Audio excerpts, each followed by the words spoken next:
কিছুদিন যাবৎ ডাক্তারদের নিয়ে বিভিন্ন রকম কথাবার্তা চলছে, তাদের উপর বিভিন্ন নতুন নিয়ম কানুন নীতি চাপিয়ে দেওয়া হচ্ছে। এই ব্যাপারে তোমার কি মতামত? আসলে আমরা তো এখনো এমবিবিএস পাশ করি নাই, ফাইনাল ইয়ারে আছি। তো ফাইনাল ইয়ার দেখতে দেখতে কেটে যাবে, 5 বছর যেমন কেটে গেছে। এমবিবিএস কমপ্লিট করার পর ইন্টার্নে ঢুকবো, এবং মূল সমস্যাটা কিন্তু অ্যাকচুয়ালি আমাদের পোস্ট গ্রাজুয়েশন, যেটা এফসিপিএস ডিগ্রি, যেটা বিসিপিএস কন্ট্রোল করে। মূল সমস্যাটা সেখানে। আমাদের মেডিকেল স্টুডেন্টদেরও অনেক ব্যাপার নিয়ে দাবি দেওয়া ছিল। সাপ্তাহিক 2 দিন ছুটি খুব ছোট্ট একটা জিনিস মনে হতে পারে, কিন্তু এটা নিয়েও আমরা দীর্ঘকাল দাবি দেওয়া করেও দিন শেষে কোনো ফলাফল পাইনি। তো এরকম কিছু বিষয় আছে। পোস্ট গ্রাজুয়েশনের ব্যাপারটা এই জন্য ইম্পর্টেন্ট, কারণ এখন আসলে এমবিবিএস কমপ্লিট করবার পর মানুষকে ডাক্তার বলার সত্ত্বেও খুব একটা গুরুত্ব দেওয়া হয় না যদি তাদের পোস্ট গ্রাজুয়েশন থাকে। এটা একটা রিয়ালিটি। ইভেন রোগীরাও ডিগ্রি দেখে যায়। এখন আমাকে তো অ্যাকচুয়ালি বাঁচতে হবে ওই রোগী দেখেই। আমার লিভলিহুড তো অ্যাকচুয়ালি ওই পেশেন্টের উপর ডিপেন্ডেন্ট। পেশেন্ট যদি আমার কাছে না আসে, তাকে আনানোর জন্য যে ডিগ্রি, সেটা আনতে গিয়ে যদি আমি দেখি আমাকে 5 বছর খাটতে হচ্ছে উইথাউট এনি মানি, কোনো পেমেন্ট ছাড়া বা সম্মানী ছাড়া, তখন তো এটা আসলে ভয়েরই বিষয়। তো সেদিক থেকে হ্যাঁ, একটা 6 দফা দাবির বিষয় এসছে, সেখানে কয়েকটা স্পষ্ট দাবি আছে। এটা আমরা চাই, কারণ কিছুদিন পর আমাদেরকেও ইনশাল্লাহ ওইরকম জায়গা ফেস করতে হবে। আচ্ছা, এখন যদি এই দাবি দাওয়াগুলো পূর্ণ না হয়, বিসিপিএস যে নিয়মের কথা বলেছে ওইগুলা যদি বহাল থাকে, তাহলে তুমি আসলে কি করবা ভবিষ্যৎ? তোমার প্র্যাকটিসের ক্ষেত্রে বা তোমার প্রফেশনের ক্ষেত্রে অন্যদিকে যাওয়ার কি কোনো চান্স আছে, বা টু কিরকম বি কি? অনেস্ট, আমার যেমন আমার ক্ষেত্রে আমার আয়ের একটা বিকল্প সোর্স আছে, সেটা হচ্ছে আমি কোচিংয়ে আছি। বাট কোচিংগুলো আসলে খুব ভলাটাইল, মানে এই জিনিসটা আছে আজকে কালকে নাই, এরকম সিচুয়েশন হতে পারে যে কোনো মুহূর্তে। তো সেক্ষেত্রে I will try my best যে কোনো একটা পোস্ট গ্রাজুয়েশন ডিগ্রিতে ঢুকে থাকার। বাট যদি বিষয়টা এরকম হয় যে মানে টলারেট করতে পারতেছি না, তো তখন তো ক্যারিয়ার চেঞ্জ করা ছাড়া কোনো পাথ নাই। এখন অনেকে বলতে পারে যে এত পরিশ্রমের পর, এতদিন এমবিবিএস পড়বার পর, এত কষ্টের পর ক্যারিয়ার চেঞ্জ করে, একটা ক্যারিয়ার যদি আমাকে কিছু দিতে না পারে, আমার পরিশ্রমের মূল্য দিতে না পারে, আমি তো সেই ক্যারিয়ারে থাকবো না, তাই না? এটাই তো স্বাভাবিক। আচ্ছা, তো এর মানে কি এইটা যে তোমার মতো বা তোমার জুনিয়র বা সিনিয়র এরকম অনেক মেধাবী মুখ আমরা এই সেক্টর থেকে হারাবো? এটা তো স্বাভাবিক, কারণ যখন বিষয়গুলো নেগেটিভ ইম্প্যাক্টগুলো আসা শুরু করবে এবং স্টুডেন্ট বুঝবে যে আসলে কি সমস্যাগুলো চলতেছে। আমরা তো ডক্টরদের ল্যাভিশ লাইফ দেখে অভ্যস্ত, বাট ডক্টররা মিসকিনদের মতো, তো মিসকিনরা তো নিজেদের দৈন্য দশা সাধারণত বলতে লজ্জা পায়। তো সেখানে অনেক বিষয় আছে যেটা আমরা জানি না, কিন্তু এই জিনিসগুলো তো আস্তে আস্তে সামনে আসছে। যেই মুহূর্তে সবার সামনে আসবে, তখন যেই ছেলেটা মেধাবী, যার মেধা আছে, সে তো শুধুমাত্র নিজের প্যাশনকে গুরুত্ব দেবে না, সে তো নিজের ফ্যামিলির কথা ভাববে। সে তো দেখবে যে আচ্ছা, এই সে একই মেধা আমি অন্য একটা সেক্টরে কাজে লাগাইলে আই ক্যান শাইন বেটার, আমার আরো অ্যাডভান্টেজ আছে, আমি কেন এই জায়গাতে পড়ে থাকবো? সো এটা কখনোই হবে না যে মেডিকেলে ভর্তি করার জন্য স্টুডেন্ট পাওয়া যাচ্ছে না, কখনোই না। কিন্তু যে মেধাবী স্টুডেন্টগুলো হয়তো মেডিকেলে এসে একটা রিভলিউশন ঘটাইতে পারতো, সেক্টরটাকে চেঞ্জ করতে পারতো, বা হয়তো আমাদের দেশের মানুষজন আরো বেটার কিছু ব্রিলিয়েন্ট ডক্টর পাইতো, সেটা আমরা পাবো না। এটাই আচ্ছা, হওয়ার চান্স বেশি। এবং আমার মনে হয় যে এক্সিস্টিং এমবিবিএস করতেছে অনেক ব্রিলিয়েন্ট, অনেকে পাথ চেঞ্জ করবে। আমি অলরেডি আমার ব্যাচের মধ্যে দেখেছি, কিন্তু তাদের কজ ভিন্ন ছিল। কিন্তু এখন মনে হচ্ছে যে সুযোগ সুবিধার অভাবে বা সামনে তার ক্যারিয়ারটা বেটার হবে না ভেবে অনেকে এই পাথ চেঞ্জ করবে।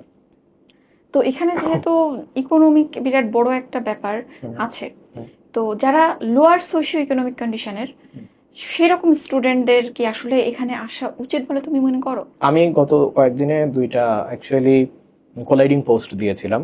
একটাতে বলেছিলাম যে যারা লোয়ার সোশিও ইকোনমিক তাদের আসা উচিত না।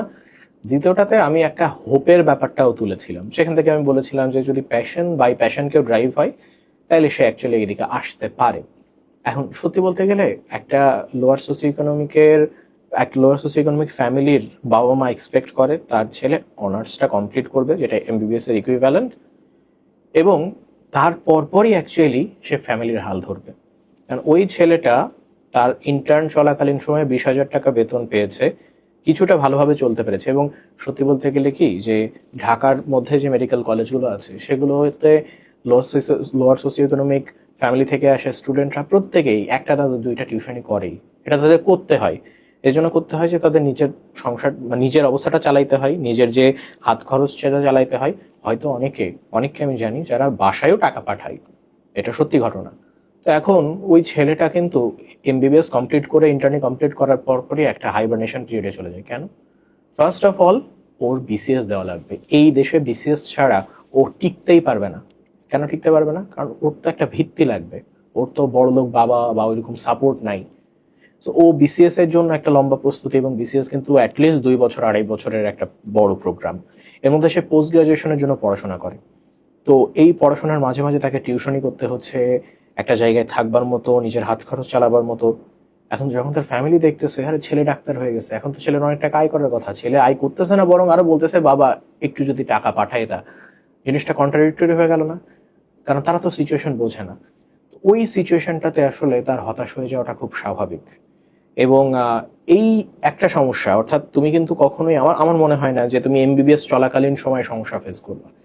আমাদের কমিউনিটিটা বেশি স্ট্রং। এই যে কয়েকদিন আগে আমি একটা পোস্ট দেখলাম, 5th ইয়ারে, অর্থাৎ আমাদের ইকুইভ্যালেন্ট কোনো একটা পেরিফেরাল মেডিকেল কলেজের স্টুডেন্ট, সে 5th ইয়ারের বই কিনতে পারে নাই টাকার অভাবে। সে অ্যানোনিমাসলি পোস্ট করছে আমাদের মেডিকেল এন্ড ডায়েরি গ্রুপটাতে, এবং সেখানে আমার টিচার থেকে শুরু করে অনেক ব্যাচমেট, অনেক সিনিয়ররা তারা হেল্প করতেছে। সো তুমি ওই জায়গাতে কোনো সমস্যায় পড়বে না। সমস্যায় পড়বা যখন তুমি একজন ডক্টর অ্যান্ড তুমি নিজেকে ক্যাপাবল বানাইতে পারতেছো না তোমার প্রফেশনে থেকে আয় করার। ওই জায়গাটা তোমার জন্য একটা মানে খুব বড় আতেঘা, এবং এমন একটা পরিস্থিতি যে আমি এখন কি করবো বুঝতে পারতেছি না। তো সেই কারণে নিম্ন মধ্যবিত্তরা এই এমবিবিএস কমপ্লিট করার পর যে একটা ট্রানজিটরি পিরিয়ড আছে, এই জায়গাতে গিয়ে বড় সড়ো একটা ঝামেলায় পড়ে, এবং এটার জন্যই তাদের প্রস্তুত থেকে আসা উচিত। সেই জন্যই বলা হয়েছে যে তোমার যদি প্যাশন থাকে, এবং তোমার যদি, এটা সত্যি কথা, অনেকে আবার এই কথাও বলছে যে শুধুমাত্র প্যাশনের জন্য এত কষ্ট সহ্য করা ঠিক না। এটাও সত্যি, I agree with it. But কারো কারো প্যাশন তো অনেক বড় হয়। ঠিক আছে, প্যাশন বড় হয়, কিন্তু প্যাশনকে economic crisis and hard work সেটা এই তো দূর দুটোকে করতে, ছাপিয়ে যেতে পারে। ছাপিয়ে যেতে পারে না, কিন্তু এটাও যেতে সত্যি কি যে পারে, ইকোনমিক কারো ক্ষেত্রে কি যায়? ইকোনমিক ক্রাইসিস পেরিয়েই কিন্তু অনেক মানুষ দিন শেষে শাইন করে। It's true. আচ্ছা, আরেকটা ব্যাপার আসে, হার্ড ওয়ার্কিং এর ব্যাপারটা যখন আসে, আমাদের এই প্রফেশনে দেখা যায় মানুষকে সব থেকে বেশি পরিশ্রম করতে হয়, দিন রাত। অনেক সময় দেখা যায় যে প্রায় 24 ঘন্টাও ডিউটি করা লাগে। হ্যাঁ, সেদিন আমি যেখানে দেখলাম এত 32 ঘন্টা পরিশ্রম, বেশি ডিউটি যেখানে এত পরিশ্রম, সেখানে আমাদের বেতনটা এত কেন কম? এর কারণ হিসেবে তুমি কোনটাকে দেখো? মানে রিয়ালিটি কিন্তু এরকম যে যে অ্যাকচুয়ালি বিসিএস দিয়ে আসছে, তার পে গ্রেডে সে ঢাকার মতো একটা শহরে থেকে একটা সংসার চালাবে, তার তো একটা লাইফস্টাইল মেনটেন করতে হবে। ওই লাইফস্টাইল মেনটেন করে অ্যাকচুয়ালি ওই টাকা দিয়ে পায় না। এবং অনেক ডক্টরকে, আমি প্রচুর ডক্টরকে দেখেছি যে এই ডিউটি কমপ্লিট করে আবার একটা বেসরকারি মেডিকেলে হয়তো মেডিকেল অফিসার হিসেবে আছে, সেখান থেকে মাসিক একদম নামমাত্র মূল্যে সে একটা টাকা পায়। তার উদ্দেশ্য কি? যে এই 2 টাকা মিলিয়ে মোটামুটি ভদ্রভাবে এই শহরে বেঁচে থাকা যায়। এই কথা সত্যি যে 32, 35, 40-এর আশেপাশে না গেলে বা পদোন্নতি না হলে, পে গ্রেডটা না বাড়লে অ্যাকচুয়ালি এত পরিশ্রম না, খুব মানে এই পরিশ্রম থেকে বাঁচা যায় না। মানে এখানে আসলে পরিশ্রম অনেক বেশি। ইভেন আমি আমি আমার যে গাইনি যে ম্যাম উনি পড়াচ্ছিলেন, উনি বিকেল পর্যন্ত থাকেন হচ্ছে হসপিটালে, তারপরে উনি একটা ডায়াগনস্টিক সেন্টারে যান, সেখানে রাত 9টা পর্যন্ত থেকে 9টার সময় আরেকটা ডায়াগনস্টিক সেন্টারে রাত 12টার সময় কমপ্লিট করে তারপর বাসায় ফেরেন। ওনার বয়স অ্যাভভ 50। এই বয়সে এই পরিমাণ মানে এনার্জি একজন মানুষ কিভাবে পায় জানি না, হয়তো এটা কাইন্ড অফ অভ্যাসে পরিণত হয়। আসলে ডাক্তারদের হয়তো বয়সের সাথে এনার্জিটা বাড়ে। এবং এটা যখন আমরা স্টুডেন্টরা ক্লান্ত হয়ে যাই, সেখানে দেখি যে অনেক মানে বয়স্ক স্যার তারা ঘোড়ার মতো দৌড়ে বেড়াচ্ছে। আমি জানি না এটা কিভাবে পসিবল। এটা আইদার আমাদের এনার্জি ডিপ্লিশন, অথবা তারা কোনোভাবে এই জিনিসটাকে বাড়াই ফেলছে, হতে পারে। অথবা হইতে পারে যারাই এনার্জেটিক তারাই সাকসেসফুল হইছে বলেই তারা আমাদের সামনে আছে, হতে পারে এটা এরকম। তো এই জায়গাতে মোটামুটি স্টেবল একটা জায়গায় পৌঁছাইতে একজন ডক্টরের দেখা যায় যে বয়স প্রায় 35-এর কাছাকাছি চলে গেছে, বা কারোর হয়তো অনেকে তার বেশিও লাগে। হ্যাঁ, তো বিয়ে করবে কখন? কারণ যেখানে নিজেই চলতে পারতেছে না, সেখানে তার বউকে চালানো বা বাচ্চা কাচ্চা হইলে একটা ফ্যামিলি মেইনটেইন করা, এটা তো সম্ভব না। বিয়ে করবে কখন? এটা খুবই ফিলোসফিক্যাল একটা কথাবার্তা। বিয়ে করার জন্য অ্যাকচুয়ালি আমার মনে হয় না যে টাকা পয়সার দরকার পড়ে। আচ্ছা, বিয়ে করার জন্য এরকম লাগে যে খাওয়াবেন কে? আল্লাহ। কারণ প্রত্যেকে রিজিক সাথে নিয়ে আসে। সো এখানে সে অ্যাকচুয়ালি বিয়ে কবে করবে এটা সম্পূর্ণ তার ব্যক্তিগত স্বাধীনতা। তবে অবশ্যই সত্যি যে এরকম পরিস্থিতিতে যখন সে নিজে স্ট্রাগল করছে, সে অবশ্যই মাথায় এই চিন্তা আনতে পারবে না যে আমি বিয়ে করব। তখন তার মাথায় একটা অবভিয়াস চিন্তা আসবে, বিয়ে করলে আমার শ্বশুর বাড়ি এক্সপেক্ট করবে যে আমি এরকম আয় করব, সে আয় আমি দেখাতে পারছি না। এক্সপেক্ট করবে যে আমি আমার বউকে নিয়ে এরকম একটা বাড়িতে থাকবো, আমি নিজেই থাকি এখানে, আমার তো এই করতে গিয়েই 2 কুল শুকিয়ে যায়, আমি তখন ওকে নিয়ে কিভাবে থাকবো? অনেকগুলো বিষয় আসে অ্যাকচুয়ালি। তো হ্যাঁ, কিছু কিছু অবস্টাকল অ্যাকচুয়ালি অবশ্যই পার করতে হয়। আচ্ছা, এত কিছুর পর আমরা এত নেগেটিভ কথা শুনছি, তারপরও কেন এই পেশার প্রতি মানুষের এত প্যাশন? পেশার প্রতি প্যাশন কারণ মানুষ দেখে যে চোখের সামনে ওই ডাক্তার যাচ্ছে, ডাক্তারের একটা প্রাইভেট কার আছে, কি আমি হচ্ছে ডাক্তারের কাছে গিয়েছি, 5 মিনিট দেখে ডাক্তার একটা কচকচি 500 টাকার নোট নিয়ে নিল, এটা খুবই লোভনীয় একটা ব্যাপার না? এবং বাবা মা সাধারণত যে চেম্বারগুলোতে যায় সেখানে তাকে আধা ঘন্টা বসে থাকতে হয়, আধা ঘন্টা এসে দেখে যে আরো 10টা রোগী তার সামনে গেল, সে তখন হিসাব করে 10টা রোগী গেছে, প্রত্যেকে 500 করে দিছে, তার মানে আমার এই আধা ঘন্টার মধ্যে 5,000 টাকা ডাক্তার আয় করে ফেলছে, আমার বাচ্চাটাও যদি আয় করতে পারে, এটা অনেক বড় ব্যাপার। তার এটা ভাবা উচিত যে তার বাচ্চার বয়স 18 বছর আর ওই ডাক্তারের বয়স প্রায় 50-এর উপরে, 30 বছরের দীর্ঘস্থায়ী কন্টিনজেন্সি প্ল্যান, এটা তার অ্যাকচুয়ালি ভাবা উচিত, কিন্তু সেটা সে ভাবে না। সে কারণেই যখন জিজ্ঞাসা করে যে তোমার প্ল্যান কি, তখন হয় আইদার ডাক্তার না হয় ইঞ্জিনিয়ার। মানে এটা কি আসলে সন্তানের থেকে বাবা মার প্যাশনটা বেশি এখানে? অবশ্যই আই গেস। এবং অনেক সময় অনেকে বলে যে আমার বাবা মা, আমি প্রচুর স্টুডেন্টের কথা বলছি, আমার বাবা মা চাই বলে আমি ডাক্তার হয়েছি, তার স্ট্রেট কার্ড ফরওয়ার্ড আনসার। এবং অনেকে অ্যাকচুয়ালি আমি জানি না, অনেকে জানে না আমি কেন ডাক্তার বা হইতে চাই, কারণ তার মাথার মধ্যে ঢোকানো হয়েছে তুমি ডাক্তার হবা, এই কারণে সে ডাক্তার কিন্তু হতে চায়। এই জায়গাতে আসলে এমবিবিএস পাশ করাটাও বেশ কঠিন। সত্যি কথা হচ্ছে যে তুমি জানতা যে ডাক্তার হওয়ার আগে, হ্যাঁ, ডাক্তার তুমি এখনো হওনি, এমবিবিএস পড়বার আগে এমবিবিএস লাইফ কেমন সম্পর্কে তোমার কোনো আইডিয়া ছিল? কোনো আইডিয়া ছিল না। তোমার কিছু ভেগ আইডিয়া ছিল, আর লাইফ অনেক কঠিন বা এরকম কিছু, তুমি দেখছো লাইফ সেরকম কঠিন না, কিন্তু লাইফে এমন কিছু চ্যালেঞ্জ আছে যেটা তুমি হয়তো কখনো ভাবোই নাই। অবশ্যই। তো সেরকম যে আসবার পর অনেকে বুঝতে পারে যে আসলে জিনিসটা কিরকম। আচ্ছা, এখন আমাকে 3টা সাজেশন দিবা। হুম হুম আমি একজন admission candidate, hmm hmm as a doctor, hmm তোমার আমার প্রতি কি সাজেশন থাকবে? এরপর আমি এমবিবিএস মাত্র শেষ করেছি, হুম। এখন পোস্ট গ্রাজুয়েশন করব বা বিসিএস এর জন্য ট্রাই করছি, আমার প্রতি তোমার কি সাজেশন থাকবে? আর আমি একজন গার্ডিয়ান হুম। যে তার সন্তানকে মেডিকেলে পড়াতে চাই, আমার প্রতি তোমার কি সাজেশন থাকবে? আচ্ছা, প্রথম দুইটা সাজেশন দেওয়ার ক্ষমতা আমার নাই, কারণ হচ্ছে যে আমি ডক্টর না। যেহেতু আমি অ্যাডমিশন ক্যান্ডিডেটকে তো দিতে না না পারো। না, মানে যেহেতু আমি প্রফেশনাল সেক্টরে ঢুকি নাই, আচ্ছা, আমি আসলে এই ব্যাপারটা বলতে পারবো না। বাট আমি একাডেমিক সেক্টর থেকে বলতে পারবো যে আসলে এই পড়াশোনাটা কিরকম বা চাপটা কিরকম, সেটা আমি তাকে বোঝাইতে পারবো, পজিটিভ হয়েছে বোঝাইতে পারবো। এবং আমার কাছে মনে হয় যে হ্যাঁ, অকেশনাল কিছু চাপ মেডিকেলে পড়ে, প্রফের আগে, পরীক্ষার আগে কন্টিনিউয়াস একটা পড়াশোনা, এটা তো আমাদের ইন্টারমিডিয়েট লাইফেও আছে। হ্যাঁ, ইন্টারমিডিয়েট লাইফে অবশ্য অনেকে ফাঁকিবাজি করে পরীক্ষার আগে পড়েও উচ্চে যায়, যেখানে একটা কন্টিনিউয়াস পড়াশোনা কিন্তু বজায় এই যে রাখতে হয়। মেডিকেল লাইফটা খুব টক্সিক বলে, এই ব্যাপারটা এটা কি সবসময় ছিল? টক্সিক ব্যাপারটা আসলে কি যে মানে এটা আমার বাবার লজিক যে তো যখন ভার্সিটিতে পড়ো তখন তোমার একটা চারপাশে একটা বিচিত্র এনভায়রনমেন্ট তৈরি হয়।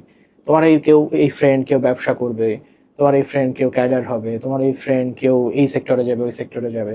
সেখানে একটা মাল্টি সেক্টরাল একটা ব্যাপার আছে, এবং এখানে ওই যেটাকে বলে সিনার্জিজম। হ্যাঁ, কিন্তু এই মেডিকেলে পড়তে আসলে সবাই ডাক্তার হবে, 2-1 জন বাদে 2-1 জন ক্যাডারে চলে যাবে, তাদের আগে থেকেই টার্গেট এরকম, বাট সবাই ডাক্তার হবে। অর্থাৎ এটা অ্যাকচুয়ালি একই ট্র্যাকে দৌড়ানো প্রতিযোগিতা। এই প্রতিযোগিতা যখন ক্রিয়েট হয়, স্বাভাবিকভাবে মানুষ তো চায় না যে একজন আমার চেয়ে ভালো করুক, এটা কি কোনো মানুষ চাইবে? মানে এরকম পাগল মানুষ তো নয়, সবাই চায় আমি ভালো করি, সে হয়তো অন্য কারো খারাপ চায় না, বাট সে চায় যে আমি ওর চেয়ে ভালো করবো। একটা কম্পিটিটিভ এনভায়রনমেন্ট থেকে হয়তো কিছু টক্সিসিটি তৈরি হয়, তারপরেও কিছু ফ্রেন্ড সার্কেল আছে যারা একে অপরকে হেল্প করে। আমি আমি তো খুব বেশি ফ্রেন্ড সার্কেল নাই, বাট তারপর আমার কিন্তু ছড়িয়ে ছিটিয়ে কিছু কিছু বন্ধু আছে যাদের সাথে আমার যোগাযোগ হয়, তাই না? হ্যাঁ, কিন্তু তারপরও এই সেক্টরে একটু টক্সিসিটি, ডিপ্রেশন বা প্রেশার একটু অন্য সেক্টর থেকে অন্য বেশি, এটা সেক্টর মানতেই থেকে হবে। বেশি, হ্যাঁ অবশ্যই মানতেই বেশি। হবে। এবং এখানে সত্যি বলতে পড়াশোনার চাপ সব জায়গাতেই আছে, কিন্তু হয়তো এই জায়গাতে আমরা কাইন্ড অফ ম্যানিপুলেটেড যে আমাদের পড়াশোনাটা বেশি, সেটাও হতে পারে। সেটাও এটাও হতে পারে না, কারণ পড়াশোনা তো সব জায়গাতে আছে। যেই সায়েন্সের স্টুডেন্টটা ডিউতে পড়ে তাকে ল্যাবে 4টা পর্যন্ত থাকতে হয়, বিকাল 4টা পর্যন্ত, এটা কি কম সময়? অবশ্যই না। অবশ্যই না। এখানে একটা ম্যানিপুলেশনও থাকতে পারে। আচ্ছা, তো এই সব কিছু চিন্তা করে তোমার সর্বোপরি নিজের মতামতটা কি? মানে মেডিকেলে পড়ার ব্যাপারে পড়ার ব্যাপারে না, মানে বর্তমান যে সিচুয়েশন চলছে সেখানে নিজেকে নিয়ে বা নিজের ফিউচার নিয়ে, সবকিছু নিয়ে এক কথায় বলতে গেলে তুমি কি বলবা? এক কথায় বলতে গেলে আমি চিন্তায় আছি, টু বি অনেস্ট। আমার ক্যারিয়ার নিয়ে আমি চিন্তায় আছি। এখন এটা অনেকে অনেক কথা বলতে পারে যে স্টুডেন্ট যেমন তেমন চিন্তায় থাকতেই পারে, এটা হতে পারে। যারা ভালো স্টুডেন্ট তারা দিন শেষে ভালো করবেই, কিন্তু মিডিওক্রে স্টুডেন্ট যারা, মানে যারা গড়পড়তা স্টুডেন্ট, আমরা মেডিকেলের স্রোতের সাথে মোটামুটি এগিয়ে গেছি। আমাদের একটা টার্গেট থাকবে, টু বি অনেস্ট আমার কিন্তু প্যাশন আছে ডক্টর হওয়ার, প্যাশন আছে বলে এখনো টিকে আছি, না হলে বহুত আগে ছিটকে পড়তাম। তো এই প্যাশনটা থেকে আমি চেষ্টা করব স্কিলটা যাতে আমি গেইন করতে পারি, যাতে পেশেন্টের সাথে অন্যায় না হয়। আমি একটা জিনিস জানি না, সেটা আমি পেশেন্টকে প্রোভাইড করতে পারলাম না, সেটাও কিন্তু একটা অন্যায়। তো সেটা চেষ্টা করা যাতে পেশেন্টের সাথে অন্যায়টা না হয়, এবং অবশ্যই নিজেকেও বাঁচতে হবে। কারণ দিন শেষে মানবতার রিক্সাওয়ালা কিন্তু তোমাকে ফ্রিতে ঘোরায় না, কিন্তু মানবতার ডাক্তার তোমাকে ফ্রিতে চিকিৎসা দেয়, এই ধরনের এক্সপেকটেশন বাদ দেওয়া লাগবে। মানবতার উকিল ফ্রিতে তোমার কেস লড়ে দিল, এরকমও হয় না। মানবতার ডাক্তারের উপরেই কেন বাবু তোমাদের এত এক্সপেকটেশন, আমাকে একটু বলো তো। এটা এটা খুব অদ্ভুত ব্যাপার না, যে ডাক্তার ও খাই তোমার রোগটা ধরে, এখন তুমি যদি রোগ ধরার পর বলো যে আমার কাছে টাকা পয়সা নাই, হ্যাঁ কিন্তু আছে দিতে যাচ্ছ না, এটা কেমন কথা? এটা একটু উইয়ার্ড কথা না? আমি তো বাঁচি ওর উপরে। আচ্ছা, তাহলে তোমার জন্য শুভ কামনা থাকলো, একদিন ভালো ডাক্তার হও, আচ্ছা। অনেক বড় হও।